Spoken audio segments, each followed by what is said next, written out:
Así es, gracias mi querida Alison, amables televidentes, buenos días, de vuelta con ustedes y en la entrevista del día hoy nos acompaña el señor Ministro de Inclusión Económica y Social, economista Esteban Bernal, a quien le damos la más cordial bienvenida. Ministro, gracias por acompañarnos. Buenos días, Luisa, gracias a usted por invitarme. Cuéntenos, ¿cómo así por Guayaquil? Sé que usted trabaja siempre en territorio, ¿qué hay por acá? Bueno, de hecho, normalmente estamos en territorio desde el día miércoles hasta el día domingo.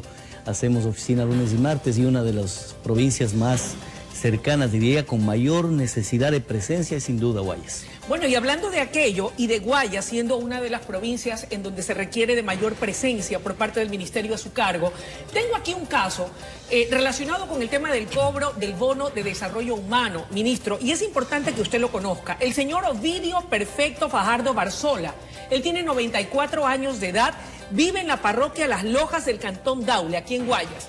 Debería de cobrar el bono de $50 del MIES todos los meses, pero cada vez que su hija, porque él está postrado en una cama, va a cobrarlo, resulta que ya lo han cobrado. Hay un caso, ¿cómo marcha el tema de los controles para evitar que gente inescrupulosa cobre el bono de gente que realmente lo necesita? ¿Y de qué manera pueden ayudar a don Perfecto Fajardo? Bueno, a ver, Luisa, en este caso en particular tomaré conciencia plena de lo que está pasando en algunos detalles que debemos ir profundizando como ministerio. Déjeme contarle algunos elementos. Primero, nosotros entregamos el bono de desarrollo humano a 1.010.000 núcleos familiares en el país, ¿sí? A ellos súmele aproximadamente 448.000 núcleos adicionales, es decir, 1.458.000 ecuatorianos o núcleos familiares reciben bonos y pensiones. Es indudable que el bono de desarrollo humano es el que mayor consistencia tiene dentro del proceso de abrazo social. Esto ha elevado el nivel de inversión por parte del gobierno del presidente Lasso a 1.297 millones de dólares que se destina a pensiones. Hago una comparación. 2020, 937.000 ecuatorianos. 2021, cuando tomamos el gobierno, en mayo del 2021, 1.237.000. Hoy tenemos 1.458.000. Esta referencia le hago porque, Luisa, cuando el presidente manifiesta de que es el gobierno con mayor inversión social, está sustentada en números, en datos como los que le acabo de mencionar en este momento, que efectivamente permite una mayor cobertura. Cierto es que uno pensará que a futuro, en una entrevista con usted, aspiro decirle cuánto hemos disminuido, porque el enfoque no es ampliar la base de datos, sino generar empleo, que ese es el enfoque macro que tenemos como gobierno. Pero tiene dos elementos. Uno, una situación pospandémica.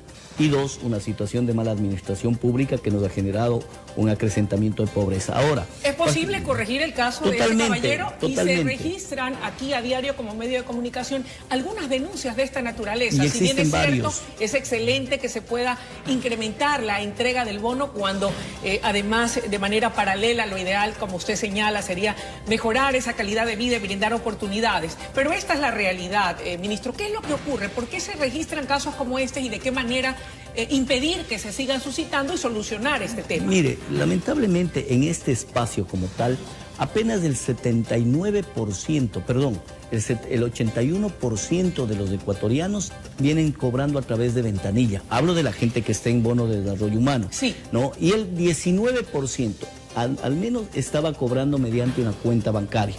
El presidente en su plan de gobierno, inclusive inscrito en el Consejo Nacional Electoral, determinó un proceso de inclusión financiera. A la fecha ya vamos al 27%, ¿no? Y 73% de personas que todavía mantienen en ventanilla. Esto genera inseguridad, Luisa, eso es natural. Por eso es que a los ecuatorianos, y aprovecho en este medio de comunicación, busquen la mecanización de poder tener una cuenta. Esta es gratuita, absolutamente, porque tenemos un convenio para el tema de bonos y de desarrollo humano, para el tema de pensiones, con las cooperativas, con la economía popular y solidaria y con la banca ecuatoriana, porque esto le genera mayor seguridad. En noviembre arranca un plan comunicacional denominado Pago Seguro, para evitar que estas mafias y micromafias hagan de las suyas y con gente que esté en condiciones de vulnerabilidad. Otro problema que se presenta en las grandes ciudades, sobre todo en Guayaquil y en la zona 8, en particular Guayaquil, dada esta falta de oportunidades, estimado ministro, lamentablemente la mendicidad está también a la orden del día y sobre todo cuando estamos ya a muy pocas puertas de las fiestas decembrinas, Navidad y fin de año, y allí prolifera la mendicidad infantil, incluso personas inescrupulosas que utilizan a menores de edad para hacerlos pasar como enfermos de enfermedades terminales y lucrarse de ellos, exponiendo a estas criaturas a situaciones de riesgo muy serias. ¿Hay ya alguna estadística, tiene el MIES, de cuántos son los menores que están en estas condiciones y qué se está haciendo para rescatarlos? Le cuento desde lo positivo. Tenemos en este momento 11.980 niños, niñas y adolescentes que están en el programa denominado ETI, Erradicación de Trabajo Infantil. Hago una comparación, mayo de 2021 teníamos 4.320, hoy tenemos 11.980 personas. La realidad de que viven las calles de la ciudad de Guayaquil, de Quito, de Cuenca, de Manta, de Ambato particularmente, que son ciudades receptoras de trabajo infantil, es una situación que se vive motivado de dos elementos fundamentales. El primero, una ola migratoria que la sufre América Latina. Ecuador ha receptado alrededor de 500.000 hermanos venezolanos, muchos de ellos que están en este proceso de calle, en situación de calle, se encuentran como habitantes de calle y también están en condiciones de trabajo infantil. Pero hay también las ciudades expulsoras, que son normalmente la Sierra Centro del Ecuador y la Sierra Sur particularmente, en donde existen expulsión de niños y que, como usted bien lo cita, hay micromafias que usan a los niños para llevarles a hacer un trabajo. Nosotros estamos controlando con Fiscalía. ¿De qué manera? Mire, hay varios procedimientos. No es fácil cuando uno ve a un niño que está realizando un trabajo de generar un abordaje inmediato. Se hace primero una fase de observación, se verifica si existen padres alrededor o son personas inescrupulosas, como usted bien dice. Si es lo uno, se hace un abordaje. Si es lo otro, se trabaja directamente con la Fiscalía General del Estado. Pensemos en un paso en el cual los padres efectivamente tienen conciencia plena y también usan a sus niños para en estas épocas navideñas de fin de año, generen estas acciones que inclusive ponen en riesgo y en peligro de atropellamiento, de daño, de agresión a los niños y niñas.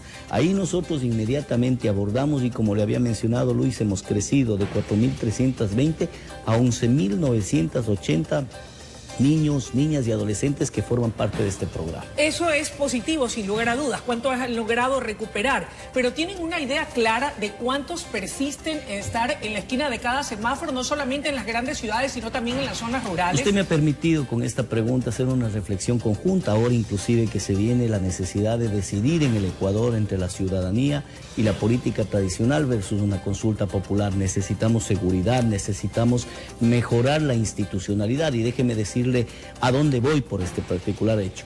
En el momento en que nosotros consideramos cifras como tal, son espeluznantes. El INEC determinó la existencia en el 2021 de 344.000 niños, niñas, adolescentes, adultos mayores, habitantes de calles en una estimación métrica que hizo el INEC. Y nosotros abordamos 11.980. Es una realidad porcentual perversa, pero ni siquiera cuadruplicando los presupuestos del MIES podríamos generar un abordaje. De ahí es la necesidad, Luisa, de generar empleo, y aquellos políticos que frenan a un gobierno que necesita dinamizar la economía, que necesita que se genere inversión para poder extraer de la calle a ese grupo de personas, es la que debe pensar en estos números y en estas cifras cuando tengan que tomar decisiones. Y en ese sentido, ¿qué papel va a jugar esta consulta popular en donde el soberano deberá pronunciarse sobre estos 8 temas? Porque cuando usted tiene un país y una sociedad sin seguridad, no tiene inversión. Cuando usted tiene un país que tiene problemas graves conectados directamente con narcotráfico, con delincuencia organizada, con delincuencia transnacional, no tiene posibilidad de invertir ni en lo público ni en lo privado, y necesitamos generar empleo. Cuando alguien sobrevuela América Latina, en un ejemplo nada más metafórico, y dice ¿dónde pongo $1?, le va a poner en un país seguro. Por eso es que el presidente ha planteado las primeras preguntas de la consulta popular vinculadas para que podamos tener una mayor certeza de seguridad y contrastar un crimen organizado que fue permisible y apoyado en tiempo pasado y un poco indiferente en el último gobierno. Ministro, me queda una sensación de dolor cuando hacemos esa comparación.